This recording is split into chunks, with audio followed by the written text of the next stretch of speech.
The housing crisis of 2025 is going to make some people multi-millionaires. The question is, are you ready?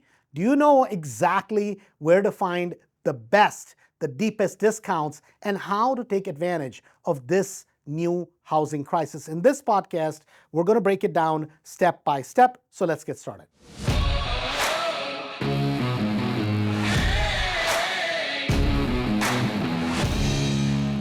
Profiting from the housing crisis in 2025.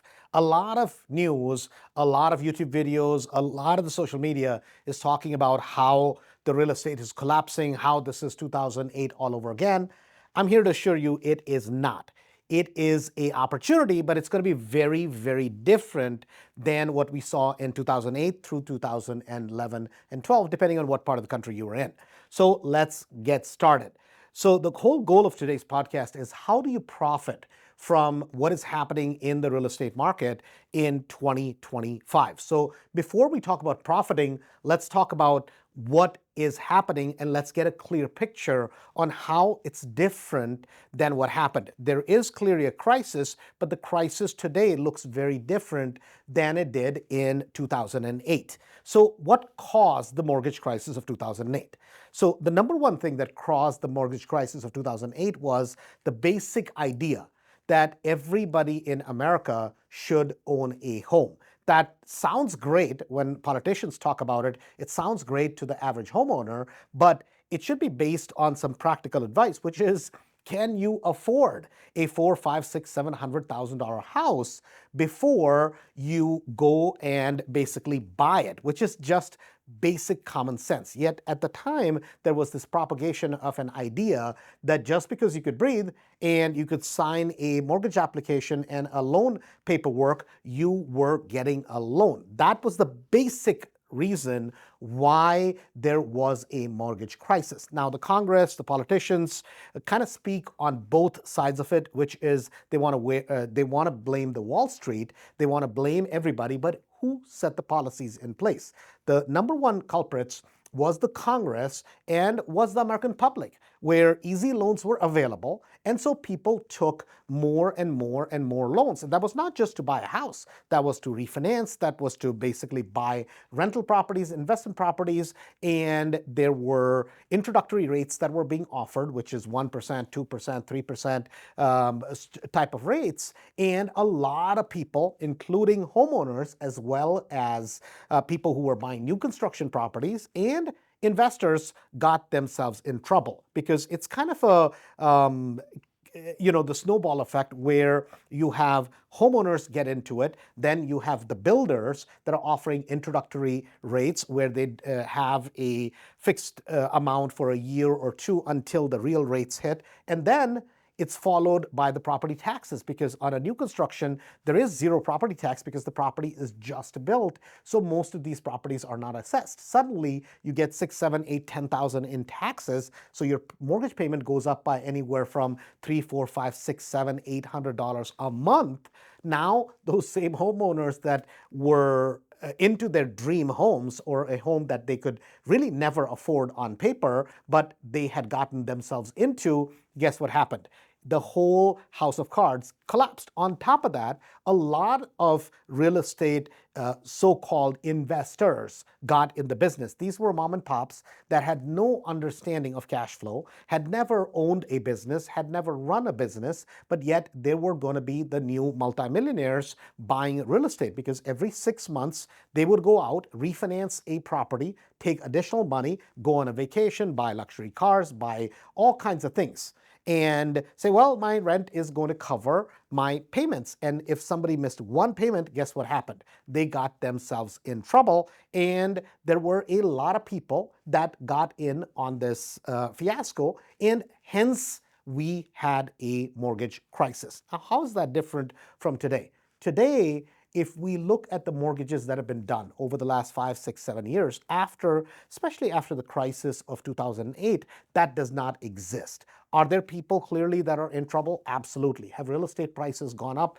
They've absolutely shot through the roof, especially after Corona, after the pandemic. In a lot of the parts of the country, in fact, most of the country, real estate prices have doubled, if not 2.5 to 3 times, depending on where you live. So that's been the case. Yet today, the crisis, it looks a lot different. We don't have the amount of mortgage defaults that we saw. So back in 2008, we saw about 5 to 6% of the country, in some areas 7 to 8 to about 10 to 12 in some of the economically more depressed areas, where properties at any one time were in foreclosure. I know it seemed like every property in America was for sale, but yet when you look at the true stats, for every 100 houses, about 5 to 6 houses went through the financial crisis. Those are the stats on an average. So today, how do you truly profit from it? So let's understand what are the existing conditions today.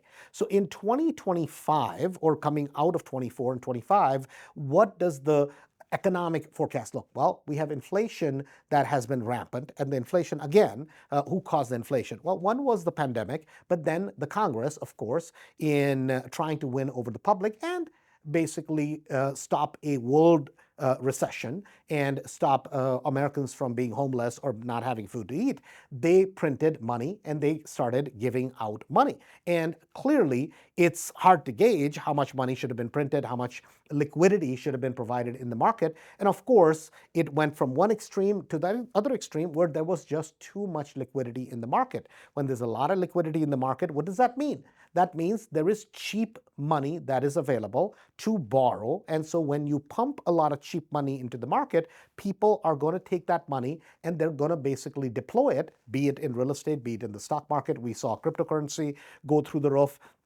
Clearly, real estate went through the roof, the stock market went through the roof when the entire world was shut down. In fact, if you looked at the lines in front of Louis Vuitton or Gucci, they were longer lines while people are wearing a mask. So you're going to die. It's okay, but I'm going to die with a Gucci purse in my hands. That's the kind of craziness that type of society that we live in. But yet, that was the reality. So where does that bring us today? Well, today the crisis is different, because it is different based on what part of the country you're in.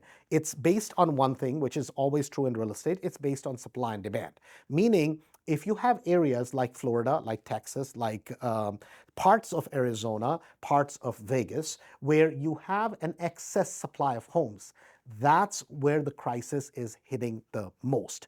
So if we look at parts of Florida where you had a lot of new construction, or parts of Florida where insurance rates have spiked through the roof, like in a condo market, or where the assessments of condos have gone through the roof, there's a lot of excess inventory. People don't have a lot of extra income. They're living on fixed incomes. And so that market, especially the condo market in Florida, if you have, say, 10 buyers a month in a particular community and you have 60 condos for sale, what's going to happen? People are going to have a lot of choice in terms of what they buy. So they're going to buy the most value for their money. And then the sellers are going to be forced to lower prices to get their properties to sell. So it's very simple. Same exact thing in places where you have a lot of inventory. So a lot of areas where they had a lot of new construction, you had a lot of land available. In those areas, the builders are on a 2 to 3 year out projection build outs. So before a subdivision begins, it's been in the planning states, it's been through zoning, it's been through entitlements, and then the buildings start coming out of the ground. And that process can be a 2 or 3 year process. It can't just instantaneously start and stop. So what had happened was that during pandemic, a lot of new construction had started because everybody was supposed to move down to the Carolinas, to Florida, to Georgia, to a lot of the states that are kind of in the south to southwest and in the southern part of the country in general. Hence, there was a lot of excess inventory that exists in those parts of the country. Some of those places you have 8 to 9 month, 10 month, 14 months supply of homes. So traditionally, what is an average for America? Traditionally, the average accepted inventory of properties, which is called sitting inventory of properties. It's like a on the shelf, how many computers are you supposed to have, or how much inventory are you supposed to have. Generally, when it comes to housing, an accepted number prior to the pandemic was about a 6-month inventory. A 6-month inventory was considered healthy. Yet we went from a 6-month inventory down to a less than 15 days worth of inventory. So there was a drastic drop in the amount of inventory that was available, and this was across the markets. Now, if we look today, the recession today is a lot different. The recession today has been caused by a couple of different factors. Number one, of course, is the supply of inventory that is available. In certain parts of the country, there is an oversupply. Yet today, in other parts of the country, there is an undersupply. So if we look at some markets like Chicago, like Cleveland, like Columbus, like Philly, a lot of the parts of the country where you don't have as many new builds, in those parts of the country that are densely populated areas, Chicago market being an example of it, especially in the suburbs, you don't have any new inventory that has been built relative to the demand. So what we have to understand is why. The reason behind that is because the cost of acquisition of the land versus the cost of building is extremely high, because the cost of land is relatively high. And then relative to that, the cost of building, because the goods as well as labor has become expensive. So the builders are not able to make as high a margin. Hence, there has not been as much inventory built, and there's not any land available versus if you look at parts of Florida. So what happens is we have kind of a dichotomy, which is you have parts of the country where you have an oversupply, and then you have parts of the country where we have an undersupply of inventory. So today, if you want to profit from the entire mess in the market, clearly people are having a hard time affording payments. The second factor, which everybody understands, is the interest payments. Is the interest rate that exists in the market today. So before the pandemic or during the pandemic, the interest rates were lowered. So a lot of people did refinances. There was a refinance boom, and people refinanced their properties at 2, 2.5, 3, 3.5%. And during that time, a lot of people locked in really, really, really great rates. Some of the best rates in history were locked in during that time. Now, if you're a homeowner that has a 3.2 rate on a home that you own, why would you ever want to sell a property? I have an example of a property that I used to live in about 15, 18 years ago, that I have a rate of about 3.1% on it. Even though it's a townhome, and at the time it was one of the first properties I had bought. I bought hundreds and hundreds and hundreds of properties since. Even though that one particular property, because it has high association fees, supposed to be in a beautiful, beautiful neighborhood, but when I look at my rent that I'm charging today versus what my cash flow is, happens to have a lower cash flow. But most of the mortgage is paid down. I'm locked into a really low rate.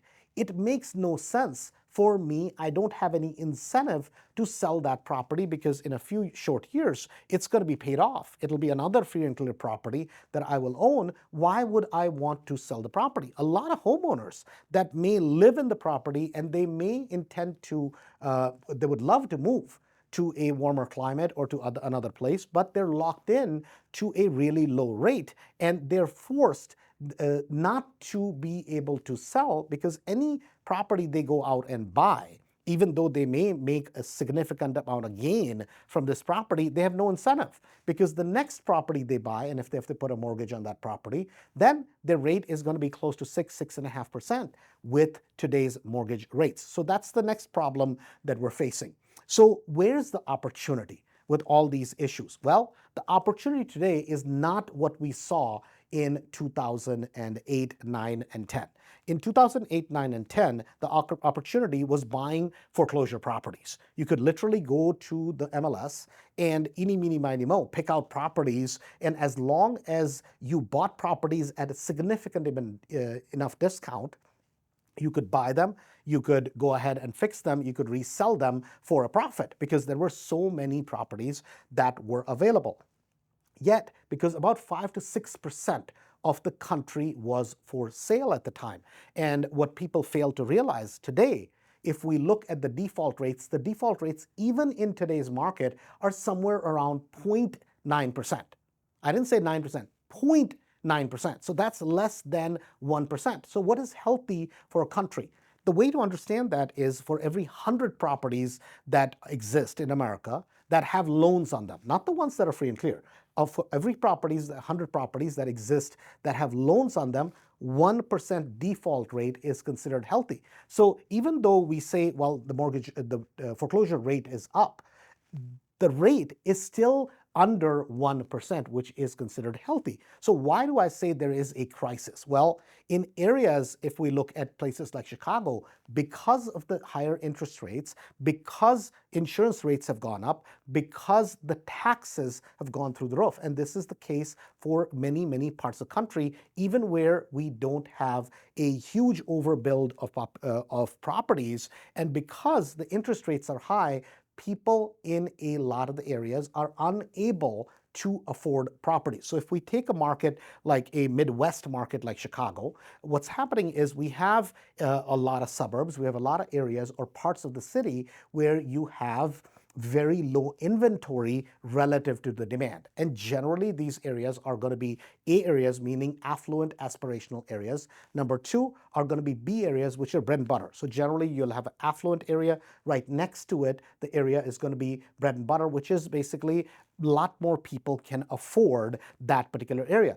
In those areas, you have zero inventory available because there's just not as much inventory available relative to the amount of demand. So the opportunity comes in areas that are C areas, which are, I would like to call those challenging areas. And then you have the D areas, which are disasters. We stay out of those areas. And generally in big city, that's going to be small pockets that will have a high amount of crime because of the economics in those particular areas. But that's few and far between for when we consider the whole country as a whole. So where is the opportunity? The opportunity today does not lie in the multiple listing service. The opportunity lies outside of the multiple listing service. Now here we have to understand some of the stats. So these stats are really, really important. When we look at a major factor today, which did not exist prior to 2008, and that was the number of real estate investors that are in the marketplace today in 2021 through 24, or starting in, say, 2015 through 2024, going into 25.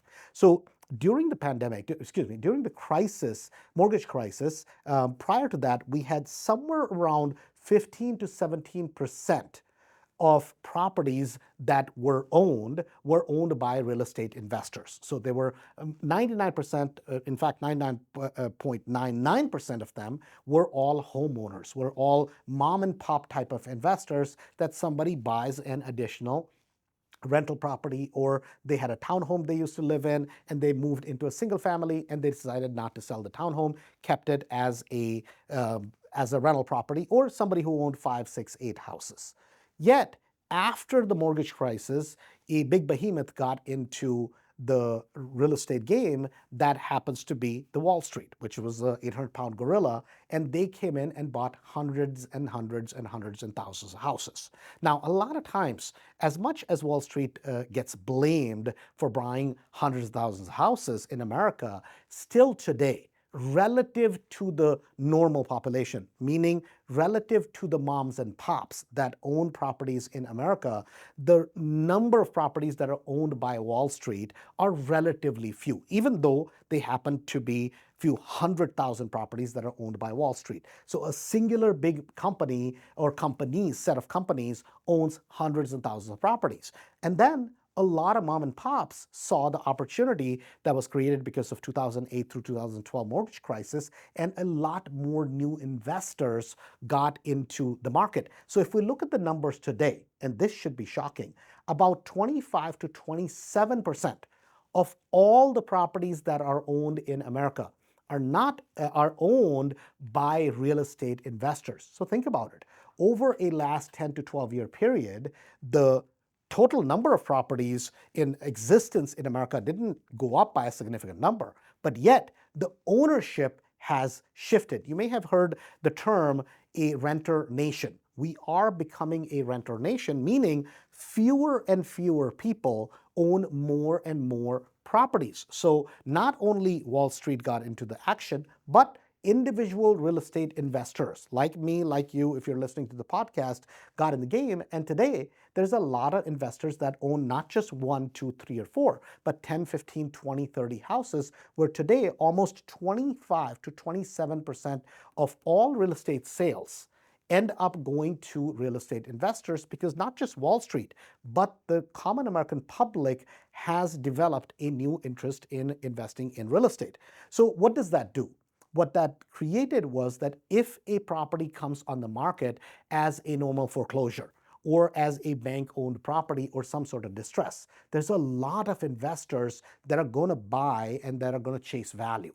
In a lot of areas that especially are nice areas, a person who lives in the subdivision is going to say, oh my God, the property is listed for 10% less than what the average property is selling for. I have excess cash. I'm going to go ahead and buy it.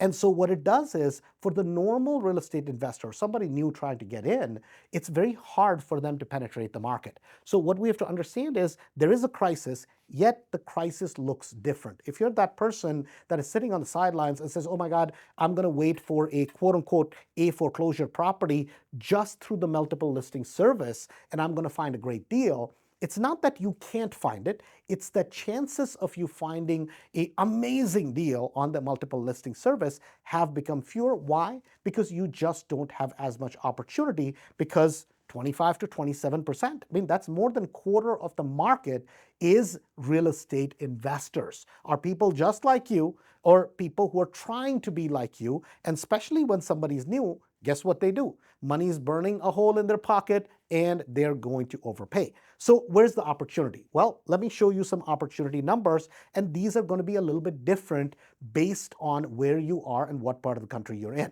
We happen to operate in Chicago and we happen to operate in Florida, and depending on where you are. So some places are going to have a lot more foreclosures. So if you look at the New Jersey market, Pennsylvania market, if you look at certain markets in the country, you're going to have more of an opportunity of pure pre-foreclosure properties. What are pre-foreclosures? Pre-foreclosures are properties that people have been behind on payments, and now the banks have started a foreclosure process of they've filed a case against the property and they're taking the property to an auction. So that's something to understand, that in certain parts of the country, the number of foreclosures that are available are going to be a lot higher, significantly higher than in other parts of the country. Places like Texas, places like Florida, where you have a significant investor activity. Number one, those are non-judicial states. What does that mean?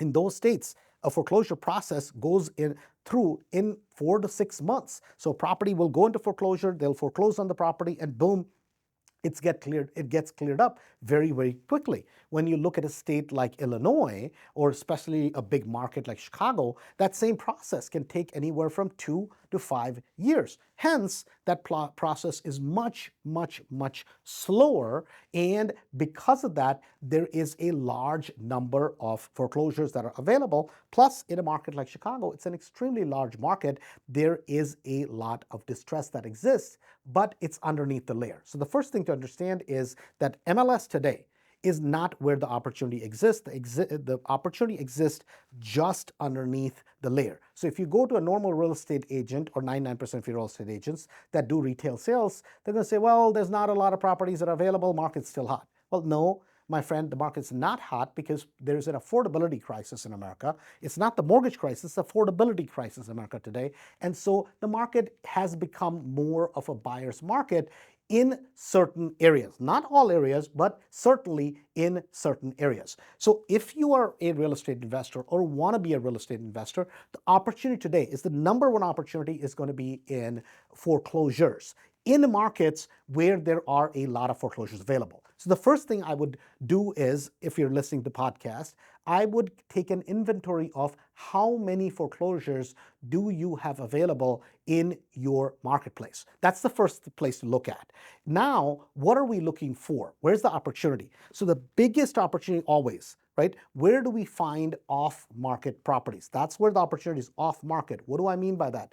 It's properties that are not listed on the multiple listing service. That's where the opportunity is. So what are those properties? So at any given time, if we look at how many properties sell off-market, this is a generally accepted statistic. It may be a little bit higher or lower in parts of the country, but about 85 to 87% of all transactions in America that take place through a multiple listing service, also known as MLS, meaning through a real estate agents. But there's a significant amount, about 12% to 15% of properties trade hands directly from the seller to a new buyer. Now, a lot of these may be family transfers, a lot of these may be a sibling transfer, a lot of these may be somebody sells a property off market. That's the biggest thing to realize, that that's where the opportunity is today. So let's start with foreclosures, and let me show you some numbers in the Chicago market. In the Chicago market,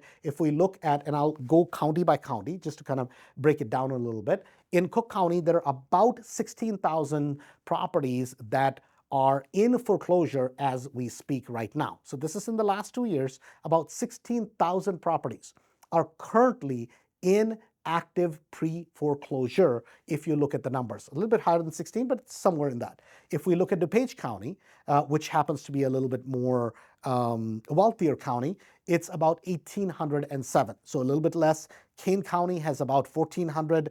Lake County, which is kind of the north part of the city of Chicago, happens to have almost about 2,000. McHenry, about 1,200. And Will County, about 2,700, 2,800. So if we add the numbers, for Cook County being the largest county, hence has the most amount of foreclosures, it's almost 26,000 pre-foreclosures. These are properties that are going to end up at auction over the course of the next year or two, right? Some of them are going to get canceled, some of them may restructure, some of them are going to get delayed. But there's a tremendous opportunity. A lot of times people start chasing foreclosures and they struggle with it because a lot of people who have foreclosures or who are in foreclosure, they don't want to do anything.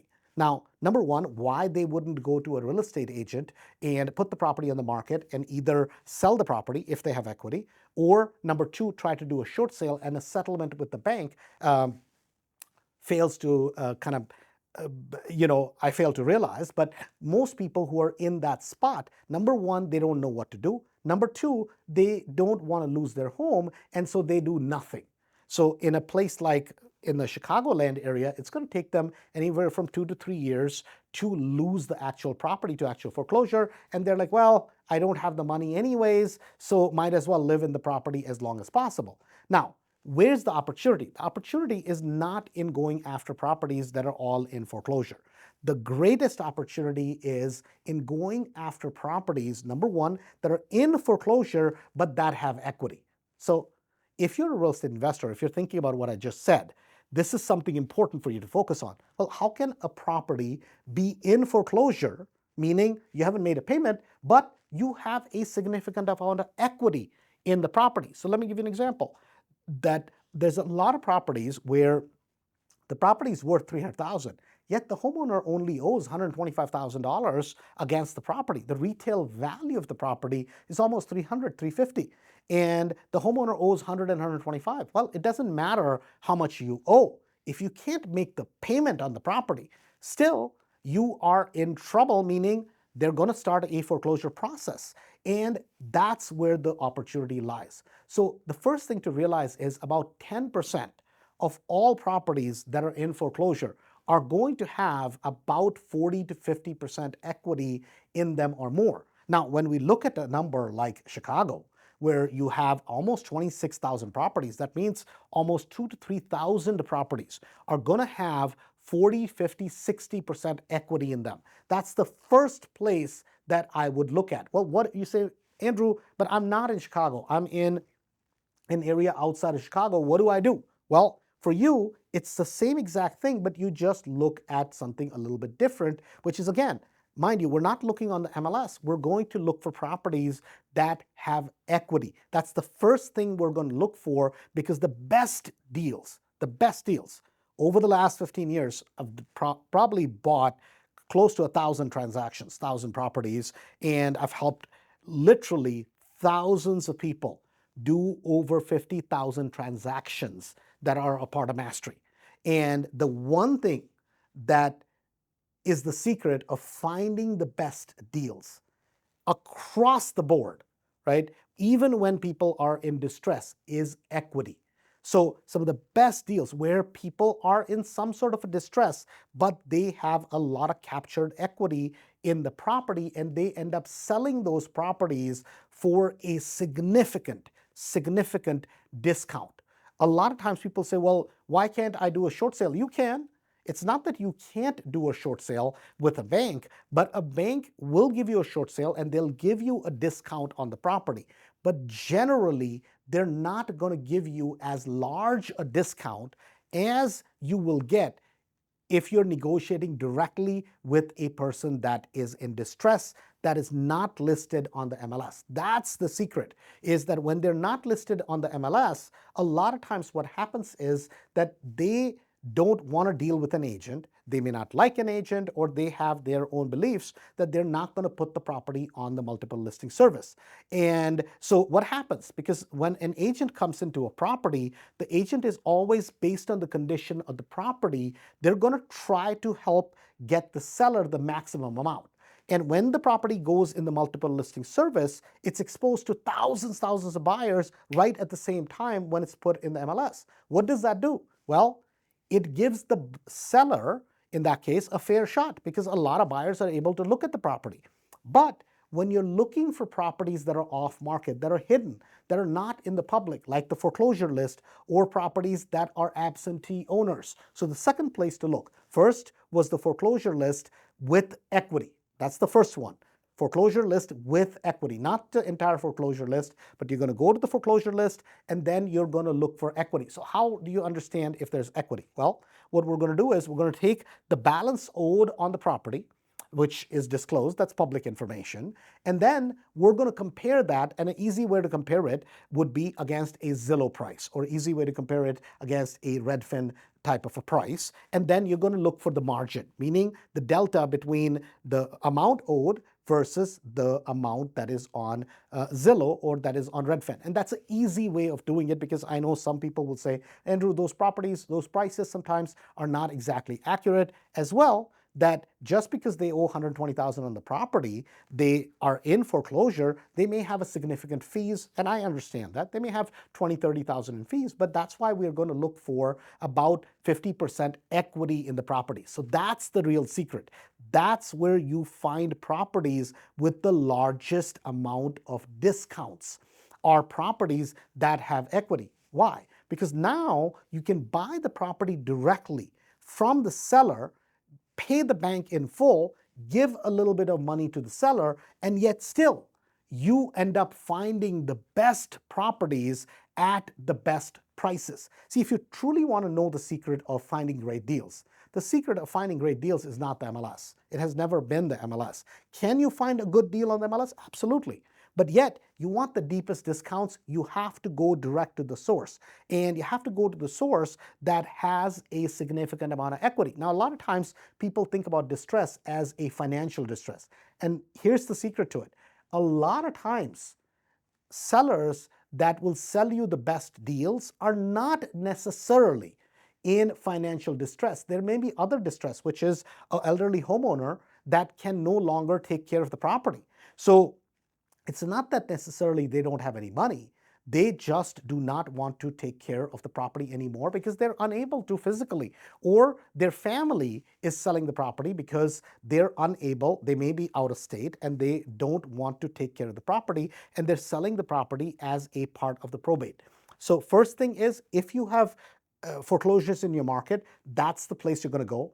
Next thing, off the foreclosure list, you're going to sort out properties that have minimum of 50 to 55% equity in them, and those are the people you're going to target. How do you target them? Well, a couple of different ways. Number one, we tend to target them with mail. Second, you could also skip trace them and target them through the phone. So you can mail them as well as reach out to them by phone, just call them, and those are some of the best ways. Now, Some people will actually go out and door knock properties on properties where they may have significant amount of equity. Probably one of the best ways, but it's the least efficient way. It's the most effective because you're talking to people face to face. So it's the most effective, but it's the least efficient because it eats up a lot of time. So that's something that you have to consider whenever you're thinking about targeting people in person by door knocking. But generally, we tend to do it by sending them a piece of mail and then following up with another 6 different pieces that follow that particular mail piece that we have sent. Then second thing is by calling them, and then the third thing is going to be by door knocking. Same exact thing for areas where you do not have as big a foreclosure list. In those areas, you're going to look for absentee homeowners. So what is an absentee homeowner? Well, it's exactly what it sounds like. Absentee homeowner, meaning if the homeowner owns a property, somebody owns a property, it may be an LLC, maybe a homeowner, but the tax bill goes to a different address. When does that happen? Well, that happens when the person who owns the property or the entity that owns the property does not live at the property. So it's going to be ABC LLC owns the property on 1212 Main Street, and the tax bill does not go to 1212 Main Street. The tax bill goes to a separate address. That's called an absentee owner. And these are lists that can be bought, and they're available all over, and they're provided by a lot of different service providers. You can go to DealBeast and you can get that list depending on what market you're in. It's not going to be available nationally through DealBeast, but that is a source where you can get those lists. Now, first of all, we're going to go look for absentee homeowners. Then, of the absentee homeowners, we're not going to go chase anybody. We're going to go chase people that have a mortgage that is minimum 10 years or older. And on top of that, that has only one mortgage. Generally, if somebody has a mortgage that is 10 years or older, and we're going to limit the search by single family properties. Now, in your market, if you happen to have a lot of what we call a 2-flat, which is a 2-unit or 3-unit or 4-unit, that's fine also.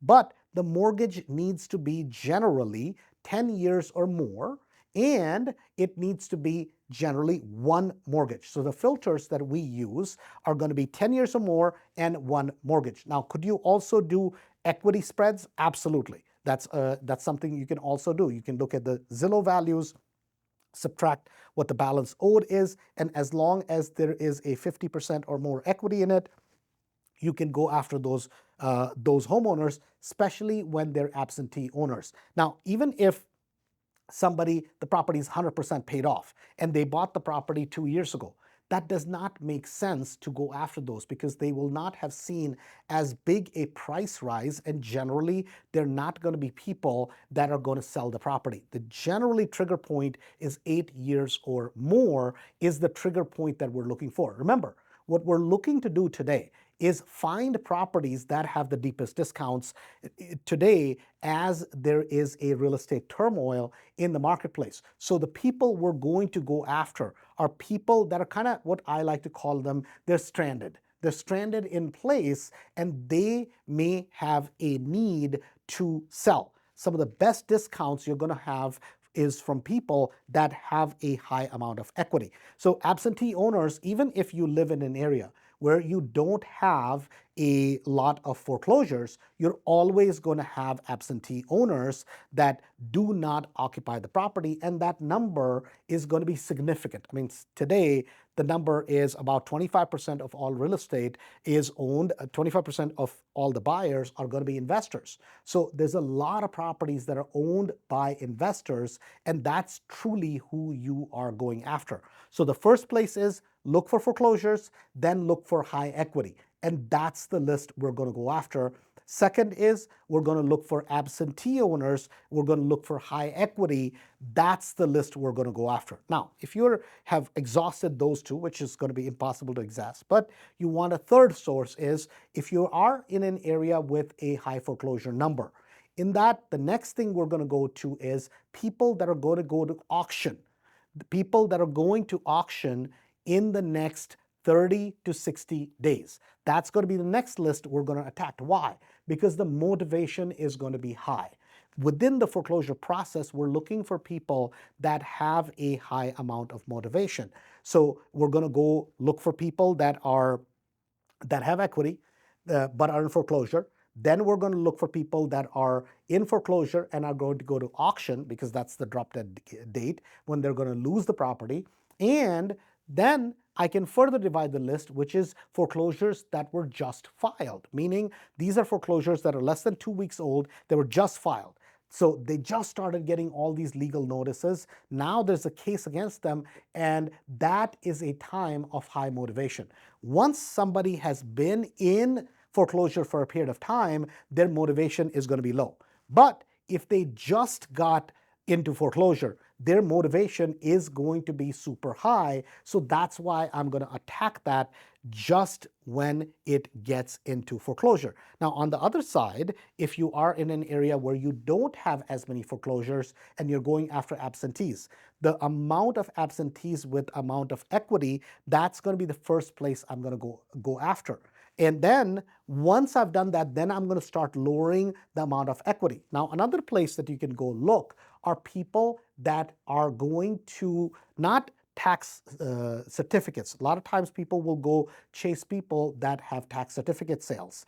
That's the least productive people, because in most states it's going to be a 2 or 3 year period, redemption period, where they can redeem the tax certificates. If you want, one of the best ways of finding some of the best deals in the marketplace is people who have equity in a property, yet they're going to lose the property because the tax certificate was sold 2 or 3 years ago, and now it's going to go to deed. Those are some of the highest, most motivated people you will find, and that's one of the best places where you can find people today in terms of their motivation. The third type of properties I would go after are properties that are probates. Every part of the country has probate sales, which is properties where somebody passes away and their relatives or their significant others or the person who is the administrator or trustee that is handling the probate, meaning they're disposing of the assets of the loved one that passed away. That's another great place to look for great deals. That's one of my favorite places to look for deals, is probate deals. And then fourth, and which very, very few people do it, which is going to be kind of a little bit of an advanced technique, same as going to people that have whose taxes have been sold and they're going to deed. This is another technique which is kind of an advanced technique, but it's rather simple today with Excel or with any sort of tool that will sort the leads for you, which is people that have kind of, you want to call it double trouble or double stacking a list, meaning a property shows up on a probate list as well as the property is in foreclosure. So now it's double stacking, meaning the person is already in foreclosure and now it's become a probate, or it's a probate and they're going to lose the property for taxes. So that's called double or triple stacking a list. The more the problems that they're facing and the more lists that a particular property shows up on, the better the deal, because now the motivation is going to go higher and higher. So we always start with the foreclosure list with the highest amount of equity. Then we always look at the probate list, and then we look at the list where we have absentee homeowners with the most amount of equity. But the best list of all is always going to be a double or a triple stack list, where you find the people that have 2 or 3 pain points all at the same time.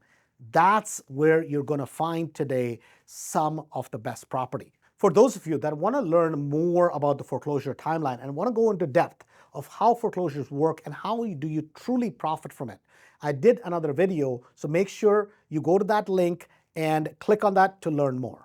So hopefully this podcast, I know, covered a lot of detail. You're probably going to have to listen to it 2 or 3 times to really understand what I'm talking about, because we talked about the geography of the country, Then we talked about how it's different today in 2024 and 25 compared to how it was in 2008.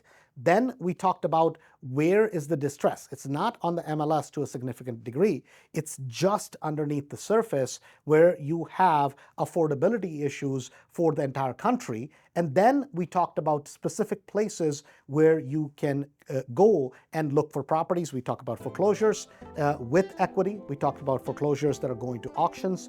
We talked about properties that are being lost to deed, that are tax deed properties. We talked about probates, and we talked about properties that are double stacked lists. Having said all of that, hopefully you guys got a lot out of this particular podcast. You're listening to Andrew Holmes with Cashflow for Life, and we'll talk to you soon.